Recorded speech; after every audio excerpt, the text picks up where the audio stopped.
It's that time of year again. You want to know, is this kind of Willy Wonka inspired Christmas inflatable perfect for your house?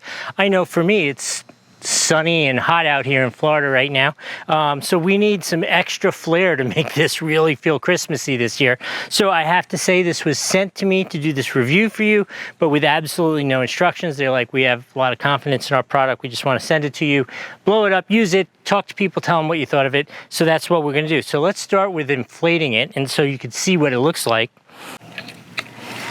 So I already checked it out, and one of the things that I really liked about it is it actually inflates really pretty quick as these things go.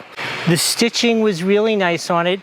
In addition, it comes with sandbags so that you could like just fill it up, put a little sand, a little extra weight on the bottom of it, which is great for the stability. It has lots of, as you can see as it's blowing up, these great tie downs in smart places. Like these are a great location for tie downs. Down at the feet it has tie downs, a little weight, it'll be perfect. I think honestly, maybe I'm not supposed to say this, but the little snowman's absolutely adorable. He might be better than the Willy Wonka character, who I feel like is really kind of inspired. I feel like it is a little Willy Wonka looking. I love that he has the cane, right? You gotta have the cane, you got the golden ticket. It's like really thought out pretty well. So overall, I'm gonna say this is definitely a really nice quality inflatable. I've seen a zillion inflatables and the seam work is all nice. There's not glue everywhere.